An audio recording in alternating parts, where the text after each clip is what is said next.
right, day number 2. We're back. Still got the same hat on. No, wait a minute. I don't remember what hat I had on yesterday. And a different shirt, I think. I don't remember. I don't remember if I got on a different shirt or not. It don't stink, so I guess it is the same or different. I don't know. All right, so let's get started on this thing. I'm going to try to finish up my motor on the engine stand tonight. All right, and the good news is this is exactly how it was when I left it. It is still there, and the zip tie is still on it, and the piston is still up. So let's get the zip tie off of it and get the valve spring on it. Shouldn't take but a second.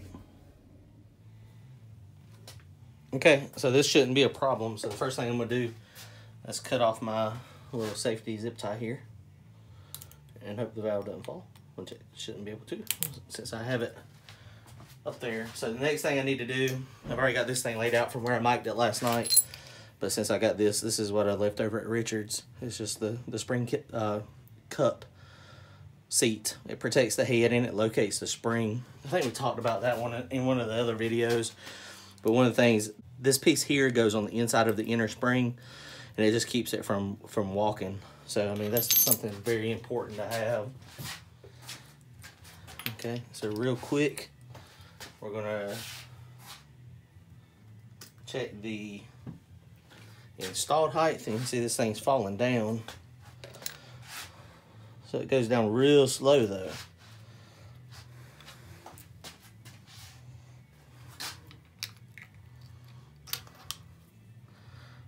I was hoping that it would be sticky enough to where it would hold itself up for a little while, but I guess I lubricated it a little too much, which that's okay. We got one lock in there.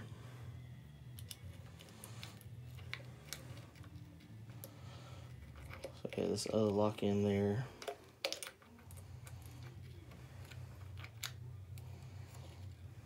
Come on, there we go. So now the lock is grabbed. So now let's just check and see, make sure the installed height is what it's supposed to be. It should be right around 1.90, 1.915. In that range. Some people like to get a little closer than that. I get it as close as I can. My shims are only 15 thousandths. So that is 1.905. So that is perfect. So now let's try to get this valve spring on without too much drama, without dropping anything down the heads. And let's not forget the valve stem seal. Now there's a lot of people on like the exhaust side, they don't even run stem seals. That'll actually help hold it up some. Yep, see, that's holding it up. So this ought to go on fairly pain-free. Famous last words. And there again, this tool right here is the best thing since sliced bread. I mean, you can use it on the car easily. I change springs all the time on the car. Typically, it's not a problem. You do exactly what I just did there. Bring the piston all the way up on that cylinder that you're dealing with, and this thing will lock down in place, and it's got a pretty big handle on it.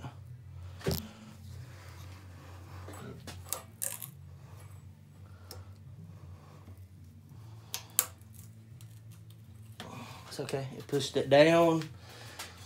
And now I'll just use my handy dandy little screwdriver and pry this back up, and it is touching just a little bit, but that's okay.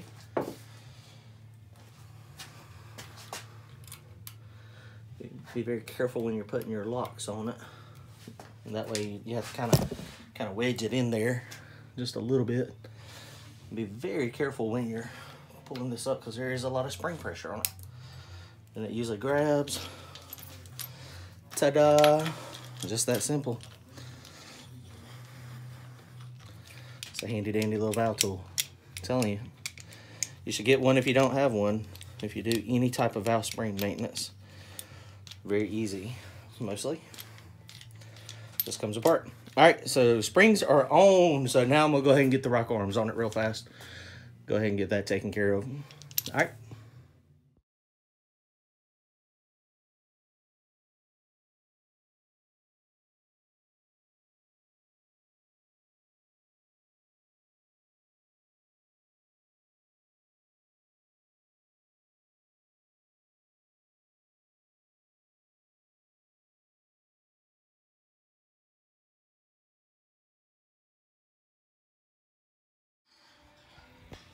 Okay, so all these are on.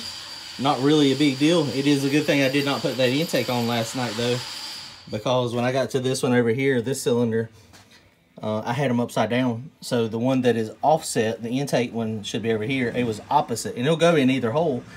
And the only when I put it in there, I was like, well, that looks kind of odd. And then you started looking, and the name was upside down on this, so I just had to swap them over to get it on the right side. And I've got them numbered. I've got the lifters numbered with those two. The 2 is not it. There's a little very light scribe on all of them. It's clearly very hard to see. Camera's not grabbing it at all. I knew I had it in the right hole, but it was just a matter of I did not have it turned the right way. Okay, so now we're going to adjust the valves real fast. Okay, the valves are adjusted. So that was pretty pain-free. Everything was pretty good. I don't know if you guys have ever... I went over it in some of the other videos, but you may or may not have seen it, so if you weren't at the channel. So make sure I'm going to just go over the valve adjusting procedure real fast. It's really easy with the intake off. You can see the lifters, but you can just simply look at the rocker arms too and see what's happening. So you always want to go over, you want to turn the motor over the way it rotates. So in this case, it's clockwise when the motor is turning. And you want to be able to make sure that it feels nice and free. You'll hear the rings from the pistons going up and down when it gets to the top, and then it goes down. You'll hear it. But so let's look at this cylinder number 1 here. So we're going to pretend that we're going to adjust the intake valve. So if you notice, the exhaust valve is the one out here to the end. So when the exhaust valve starts to open, and it gets a little bit open, that's when you adjust the intake valve. So since I have an iron block and aluminum heads, I want the lash to be about 20 thousandths when it's hot. So when it's cold, you subtract. And there's some online calculators that tell you exactly what you need to do. So I use 14 thousandths for the cold lash. So now I would adjust the intake side. The exhaust is beginning to open. So that's when you adjust that one. So to do the exhaust valve, see there's an overlap phase right there. So that's why it's very difficult to adjust them with the cam, with both of them on the base circle. If you count it on the degrees on the harmonic balancer, you can do that. If you know the firing order, put the firing order in, and then you'll be fine. But so it's easier for me to just keep rotating it. So you see they were both open at the same time. So if I were to adjust the exhaust valve when the intake valve is opening, there's not going to be any slack there yet because it's not going to the base circle. So you have to keep rotating it. So you want the intake, see intake is max lift, and now the intake valve is closing, and you want it almost closed. So it's almost closed right there, not quite closed. And that is where you adjust the exhaust valve. So when the intake valve is almost closed, you adjust the exhaust valve. So that's how you adjust the valve. So I went through that pretty quickly. It didn't take me but a few minutes to do that. So now I'm going to go ahead and slap the intake on it real fast, and that's going to be it for tonight. So I should be good to go to drop this thing in next time I come over. Okay, real quick also, I just want to show y'all something. In the past, I had a couple issues with the intake gaskets blowing out. It primarily would blow out in between this area here and go down into the intake. So what I ended up doing, I don't know where I ended up seeing this trick from, but I took a punch, and you can see the little punch marks. I punched around the intake. And what that does is it raised it up a little bit, and it gives it, a little bit something for the gasket to bite on. Something else that I use now that I used to not use. It works really good. It's really hard to get off this high-tack gasket sealant. And it's red, it's really sticky. I'll coat around the gaskets really good, and I'll do around the water ports too. And then I put the gasket on it, and I let it sit up for a few minutes.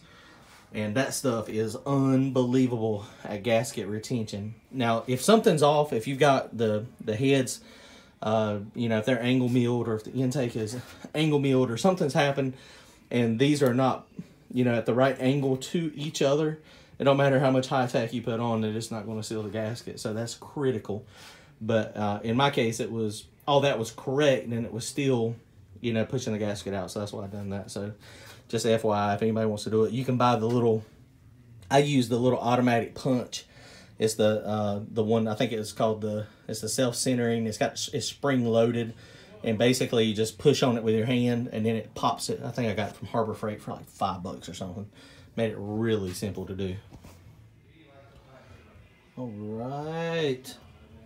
Intake is on. The motor looks complete. It's amazing how much that makes it just look like a motor. Without the intake on it, it just does not look like an engine.